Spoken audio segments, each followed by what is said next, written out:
Halo semuanya, bahagia banget ya kita ini terlahir dan dibesarkan sebagai bangsa Indonesia yang letak geografisnya ada di lintasan garis khatulistiwa di mana ada ribuan pulau, ribuan fauna, dan juga ribuan flora yang hidup dan mewarnai kehidupan kita.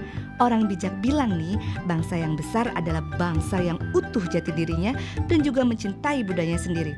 Kalian juga tahu dong, kalau negeri yang disebut Zamrud Khatulistiwa ini terdapat untayan objek wisata yang patut banget kita banggain, tapi perlu juga kita kunjungin untuk membuka wawasan kita tentang kekayaan alam dan juga khasanah budaya bangsa kita.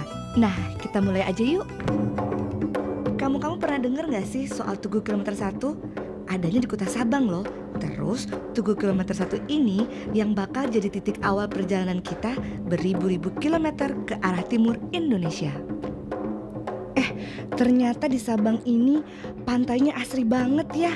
Coba lihat deh, ijo semua, kayak yang belum terjamah gitu deh. Udah gitu teman-teman tahu dong, Sabang ini juga kan sebagai pintu gerbang internasional zaman baheula alias tempo dulu. Tuh belum lagi peninggalan-peninggalan lainnya. Coba aja lihat sendiri.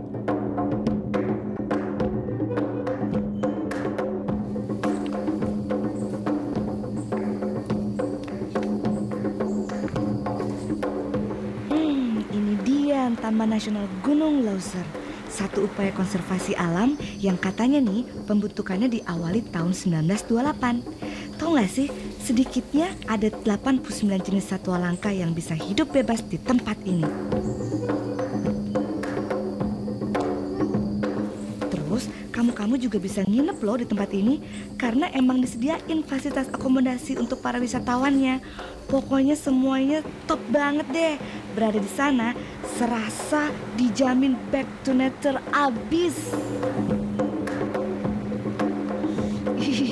Seger banget nih. Lain lagi kalau kita ada di tengah kota Banda Aceh. Kamu bakalan nemuin Masjid Baitur Rahman yang style arsitekturnya Timur Tengah klasik. Nah, dulu waktu dibuatnya nih, Masjid Baitur Rahman merupakan masjid termegah di Indonesia, bahkan di Asia Tenggara. Masuk Sumatera Utara, tepatnya di kota Medan, ada satu nih yang jangan sampai kalau kamu nggak kunjungin, yaitu Istana Maimun. Dijamin nggak bakalan nyasar karena memang aksesnya paling gampang dicapai dari segala penjuru kota. Udah gitu, cuma berjarak 12 km aja dari kota Medan, kita bakal nyaksiin ratusan bahkan ribuan buaya yang hidup di penangkaran. Nah, tempat ini nih namanya Taman Buaya Asam Kumbang. Di sini kamu bakalan nyaksiin pemandangan yang unik juga langka. Ngeri sih ya, tapi seru kan? 4 jam perjalanan dari Medan ke arah Danau Toba, sampai nih kita di kota Balige, tempat pahlawan nasional Sisingamangaraja dimakamkan. Kayaknya di dunia cuma satu nih danau yang punya pulau sebesar Pulau Samosir. Pemandangannya indah, alamnya segar, angin bertiup sepoi-sepoi. Danau ini namanya Danau Toba. Serunya lagi, kalian bisa main speedboat sampai puas di sini. Danau Toba ini ya memang kebanggaan Provinsi Sumatera Utara, tentunya juga kebanggaan kita dong sebagai bangsa Indonesia. Ya nggak? Sekarang tradisi lompat batu nih. Ini merupakan salah satu tradisi bagi masyarakat Nias. Kita lihat yuk orang ini seberapa jagonya. Set! Waduh, oke banget. Tahu nggak, upacara ini khusus alias spesial buat remaja alias anak baru gede seperti kamu. Mau coba? Buat kamu yang merasa sebagai shopping mania, pasti tahu dong sama satu pulau yang memang surga buat orang-orang belanja, apalagi kalau bukan Pulau Batam.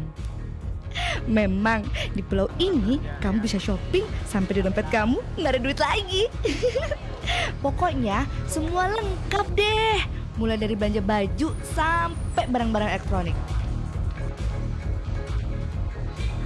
Apalagi kita bisa ngelihat Singapura dari Tanjung Pinggir Sekupang yang memang hanya berjarak sekitar 20 kilometeran lah dari kota Batam. Nah, kalau kamu pakai ferry, cuma setengah jam kita bisa menginjakan kaki kita di negara tetangga kita ini. Nah, memang ya, Batam itu bisa dicapai melalui laut, udara, atau melalui bandar udara Hang Nadim yang memang sudah bertaraf internasional. Oke deh, ranah Minang nih. Ada rumah gadang, ada jam gadang. Waduh, rancak bana. Belum lagi, Ngarai Sianok yang terkenal itu ada air terjunnya loh. Di dasar ngarainya mengalir sungai yang berliku-liku menelusuri celah-celah tebing yang berwarna-warni. Selain mandi, kamu juga bisa aju nyali untuk terjun dari tebing. Seperti gini nih. Nah, ini bisa jadi merupakan sekolah paling unik sedunia. Karena apa? Karena muridnya gajah semua. Di Karangsari Provinsi Lampung, kamu bisa nyaksiin pusat pelatihan gajah yang katanya merupakan pusat pelatihan gajah terbesar di Asia Tenggara. Sebuah tempat yang memang harus kamu kunjungin. Seru deh, dijamin. Kalau yang ini namanya Gunung Krakatau. Katanya mah adanya di daerah perairan Selat Sunda. Tuh, lihat hutan tropis yang mengitari Gunung Krakatau ini. Subur banget ya. Pemandangannya oke lagi. Kamu bisa lihat dari deket loh. Tahu nggak? Gunung ini dulu pernah meletus dengan hebatnya tahun 1883. Sampai sekarang masih aktif loh. Buktinya lihat aja, dari puncak kawahnya asapnya masih keluar kan. Nah, kalau yang ini ngerinya lain lagi nih. Asalnya dari daerah Kragilan, Serang, Banten. Dilakuin sama para santri gitu deh di bulan Ramadan. Biasanya sih dilakuin sehabis sholat taraweh. Tapi kalau sekarang kapan aja juga bisa.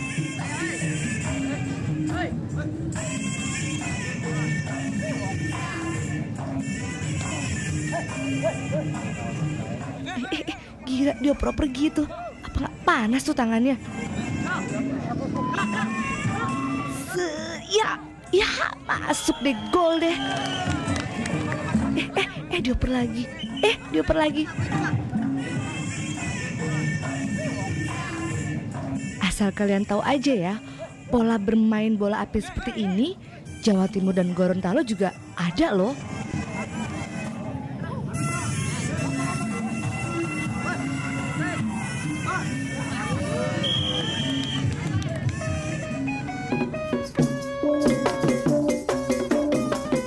Selain Jakarta dikenal dengan ondel-ondelnya, Jakarta juga punya arena Disneyland loh. Seperti dunia fantasi, tempat hiburan segar yang serba elektris dengan sentuhan teknologi komputer. Di dalamnya ada 7 kawasan objek wisata yang memiliki cerita dan penataan yang khas banget. SeaWorld juga menawarkan keindahan pemandangan kehidupan laut yang enak dan perlu banget untuk dilihat sama teman-teman semua. Di sekitar Teluk Jakarta terdapat gugusan pulau-pulau yang lebih kita kenal dengan sebutan gugusan Pulau Seribu. Nah, sebuah kawasan yang memang mengasyikkan untuk berwisata bahari. Segala fasilitas rekreasi dan akomodasi terdapat di Kepulauan Seribu ini. Tempat ini juga dapat dijangkau dari berbagai pelabuhan yang memang khusus disediakan. Sekarang kita ke Istana Bogor. Di Istana Bogor juga menjadi daya tarik wisata loh. Letaknya di antara kebun raya yang ada kaitannya dengan ilmu pengetahuan dan sejarah. Perjalanan sepanjang Bogor ke Bandung, hamparan perkebunan teh di kawasan Puncak merupakan santapan mata kita untuk memandang hamparan hijau yang seger banget.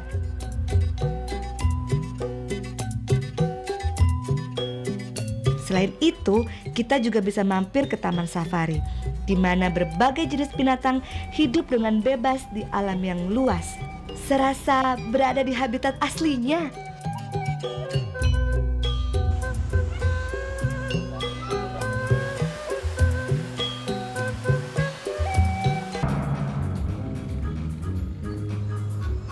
Satu lagi nih, tempat shopping yang paling modis di Jawa Barat. tepatnya di Jalan Ciamplas, Bandung. Kawasan belanja Ciamplas ini selain menjajakan berbagai pakaian, ada juga loh pernak-pernik yang memang buatan bangsa kita sendiri. Sumpah deh, percaya, di sini memang paling enak buat belanja.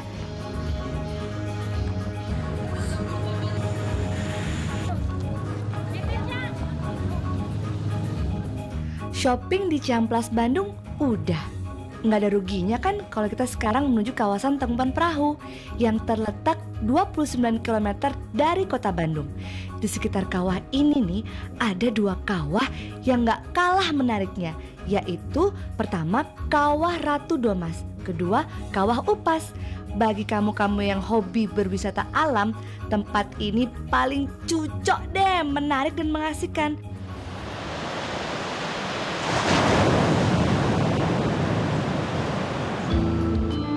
Lain lagi nih keistimewaan dari Pantai Pangandaran. Selain panoramanya yang memang indah, pantainya juga landai, udah gitu nggak berlumpur pula. Lautnya sih indah, tapi kalian tetap harus hati-hati ya. Di samping itu, Pangandaran juga memiliki cagar alam, Taman Marga Satwa, pernak-pernik kerajinan tangan yang diolah dengan bahan baku yang berasal dari laut, dapat kita beli juga loh buat oleh-oleh.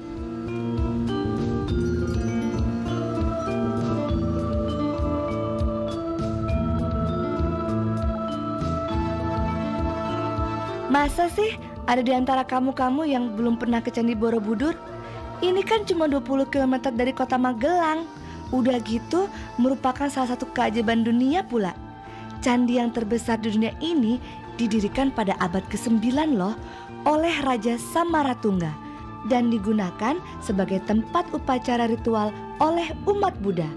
Nah, gak jauh dari tempat itu terdapat Candi Mendut. Belum lagi Candi Prambanan yang letaknya tidak jauh deh dari kota Yogyakarta. Ngomongin soal kota Yogyakarta, berarti kita juga ngomongin soal Keraton Jogja yang ternyata masih berdiri megah loh di pusat kota. Belum lagi benda-benda peninggalan masa lampaunya yang masih terpelihara dengan baik.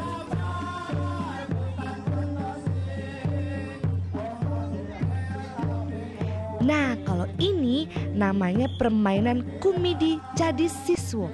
Biasanya dimaininnya tuh di sekitar Candi Mendut, Borobudur, Jawa Tengah gitu deh. Tau nggak? Permainan ini dulu dibawanya tuh asalnya dari santri-santri yang berasal dari Sunan Gunung Jati gitu deh.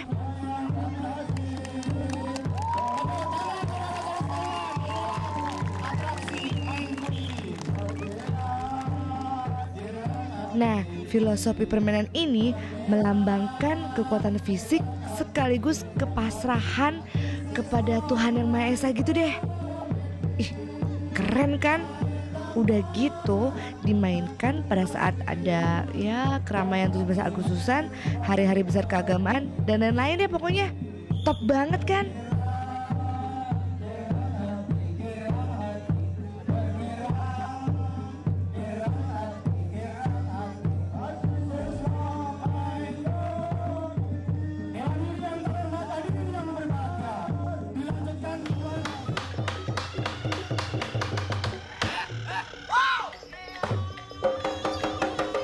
Wah, oke banget kan atraksinya? Buat kamu-kamu yang belum tahu, ini namanya Reog Ponorogo. Nah, Reog Ponorogo ini merupakan atraksi khas dari Provinsi Jawa Timur. Dan atraksi ini merupakan budaya warisan turun-temurun yang masih dapat dilestarikan hingga saat ini.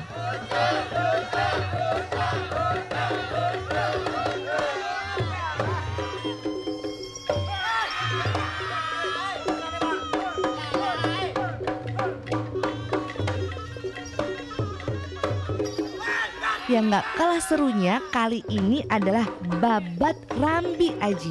Nah, permainan yang ini nih merupakan gambaran satria keturunan dari Sunan Kalijaga yang masuk ke Jember, Jawa Timur. Coba deh kamu perhatiin. Waduh, ih gila ya permainannya, oke banget. Ih, pasti nih orang-orang sakti nih.